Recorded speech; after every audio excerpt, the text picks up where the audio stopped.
ఎమ్మెల్యేల పార్టీ ఫిరాయింపుల విషయంలో స్పీకర్ చట్టబద్ధంగా ఆత్మసాక్షిగా పనిచేసే విధంగా కనబడడం లేదని అన్నారు మాజీ మంత్రి జగదీష్ రెడ్డి. జగిత్యాల ఎమ్మెల్యే సంజయ్ పార్టీ మారిన విషయం అందరికీ తెలిసింది కానీ స్పీకర్కు తెలియకపోవడం విచారకరం అన్నారు. కాంగ్రెస్ పార్టీ కార్యకలాపాల్లో నిత్యం పాల్గొంటున్న, గాంధీ భవన్లో మీటింగులకు వెళ్తున్న స్పీకర్ క్లీన్ చిట్ ఇవ్వడం దురదృష్టకరమన్నారు.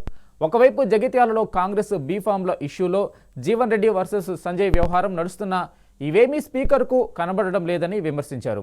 ఎమ్మెల్యే ఫిరాయింపుల వ్యవహారంపై స్పీకర్ క్లీన్ చిట్ ఇవ్వడం ప్రజలు గమనిస్తున్నారని, మున్సిపల్ ఎన్నికల్లో ప్రజలే తగిన బుద్ధి చెప్తారని అన్నారు. ఫిరాయింపుల విషయానికి వస్తే పాపం స్పీకర్ గారు దారుణంగా ఉంది. ఆయన ఆత్మసాక్షిగా పనిచేసే పరిస్థితులు లేడు, చట్ట ప్రకారం కూడా పనిచేసే పరిస్థితుల్లో లేడు. బహిరంగంగానే పార్టీ మారిన ఎమ్మెల్యేలు గతంలో కాంగ్రెస్ పార్టీ కార్యక్రమాలు పాల్గొన్నారు, పార్లమెంట్ ఎన్నికల్లో కాంగ్రెస్ పార్టీ కార్యక్రమాల్లో పాల్గొన్నారు, కాంగ్రెస్ పార్టీ సమావేశాలు, ఏఐసిసి సభలలో పాల్గొన్నారు, కాంగ్రెస్ జెండా వేసుకొని తిరుగుతున్నారు, అన్ని సబ్మిట్ చేసి లేదట. వాళ్ళు చాలా వికార్స్ అయినా చాలా బుద్ధి కలిగిన బీఆర్ఎస్ పార్టీ ఎమ్మెల్యేలుగానే తిరుగుతున్నారట, కేసీఆర్ శిష్యులుగా తిరుగుతున్నారట. మరి నిన్నివాళ గత వారం రోజులుగా ప్రతిరోజు మీడియాలో వస్తుంది, కనబడుతుంది. గద్వాల ఎమ్మెల్యే స్పష్టంగా కాంగ్రెస్ ర్యాలీలో పాల్గొని కాంగ్రెస్ అభ్యర్థులకు గెలిపించుకోవాలి మనం అని చెప్పాడు.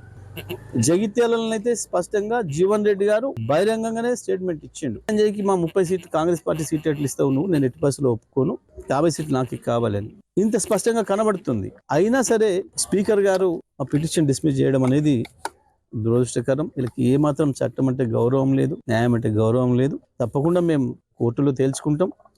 వాళ్ళని డిస్క్వాలిఫై చేయడం అనేది ఖాయం. స్పీకర్ గారి నిర్ణయాన్ని ప్రజలందరూ కూడా గమనిస్తున్నారు. ఒక స్పీకర్గా న్యాయబద్ధంగా ప్రవర్తిస్తలేరు అనేది స్పష్టంగా అర్థమవుతుంది. వీటన్నిటి ప్రభావం కూడా స్థానిక సంస్థల ఎన్నికలు కూడా పడుతుంది, మున్సిపల్ ఎన్నికలు కూడా పడుతుంది. ప్రజలు సరైన బుద్ధి చెప్తారు.